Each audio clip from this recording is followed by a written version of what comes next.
Hi everyone, welcome to my new vlog. যদি এই ভ্লগটা পুরনো মানে শ্যুট করা হয়েছে অনেক আগে, but it is still a very new vlog because আমি অনেক লেট অ্যাজ ইউজুয়াল ল্যাদ খেয়ে আপলোড করি, তো তাই সব কিছুই লেট আপলোড হয়।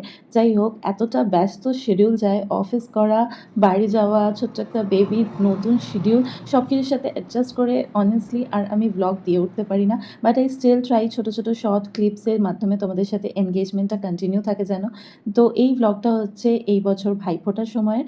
আর দেখো অ্যাজ ইউজুয়াল আমি অনেকটা মোটা হয়ে গেছি, আমাকে দেখতে গোলু-মোলু হয়ে গেছে একদম। আর তার সাথে, সাথে ভাইফোঁটা বলে আমার মামাকেও আমার মা ফোঁটা দেয়। তো সেই ক্লিপসগুলোও এর মধ্যে অ্যাডেড আছে। সত্যি কথা বলতে যেকোনো অকেশন or সেলিব্রেশন আমার খুবই পছন্দের। মানে আমি সারা বছর ওয়েট করি আজ কোন একটা নতুন অকেশন হবে, ইভেন্ট হবে, একটু আলাদা করে সাজগোজ করা যাবে। মানে আমি সাজতে খুব একটা না পারলেও I enjoy the vibe actually. যাই হোক, তাই জন্য আজকের দিনটাও অ্যাজ ইউজুয়াল ভেরি স্পেশাল। আর তারপরে আমার মামার সাথে এসেছিল আমার মামার ছেলে, মানে আমার ছোট্ট ভাইটা, ওকে আমি ফোঁটা দিয়ে নিলাম। ফার্স্টে আমি আমার ভাইকে ফোঁটা দিয়েছিলাম, তারপরে এই ছোট্ট ভাইকে ফোঁটা দিলাম।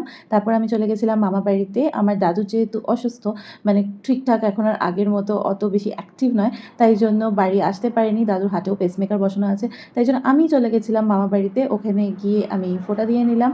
আর দাদুর তো অনেক কিছু রেস্ট্রিকশনস আছে খাওয়া দাওয়া নিয়ে, তাই জন্য বেশি কিছু খেতেও পারে না, ওই জাস্ট আর কি নিয়ম রক্ষা। তারপর দাদু আমাকে আশীর্বাদ করে দিল। তারপর আমি আমার ব্যাক টু বাড়ি চলে এসেছিলাম।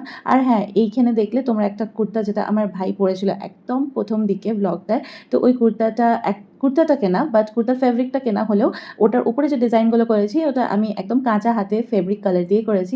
ভুল ত্রুটি মার্জনীয়, বাট খুব বেশি একটা এফোর্ট দিয়ে করা। আর জানো তো, এটা হচ্ছে এরও আগের বছরের করা, মানে এই বছর তো আমি ওকে অন্য গিফট দিয়েছিলাম, বাট আগের বছর ভাইফোঁটাতে আমি ওকে কুর্তাটাই গিফট করেছিলাম। আর সেই সময়তে শ্রী অলরেডি আমার পেটে ছিল, ওই পেট ঝুঁকে ঝুঁকে আমি ওই ড্রয়িংটা মানে পুরোটা করেছিলাম। আর সেই সময় আমি জানতামও না যে শ্রী পেটে ছিল, তার কিছুদিন পরেই I got to know the good news anyways. তো তারপরে আমি আমার দুই দাদাকে ফোঁটা দিয়ে নিলাম, মানে এই দুই দাদা হচ্ছে আমার নপিসি দুই ছেলে। তো তারা আমার বাড়িতে এসেছিলো, প্রত্যেক বছরই আসে, খুব ভালোবাসে। তো ওরা শ্রীকেও দেখতে এসেছিলো আর আমার কাছে ফোঁটাও নিয়ে নিল। রক্ষাবন্ধনই হোক বা ভাইফোঁটা, এই দুটো দিনই আমার কাছে কিন্তু খুব স্পেশাল হয়ে থাকে প্রত্যেকটা বছর।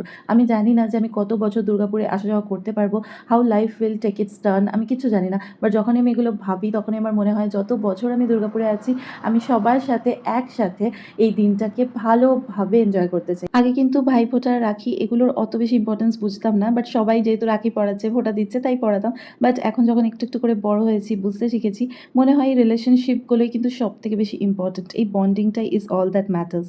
2025 ভাইফোঁটার এই কিছু স্মৃতি আই উইশ আমার টাইম লাইনে চিরকালের জন্য ফ্রেমবন্দি হয়ে থাকুক।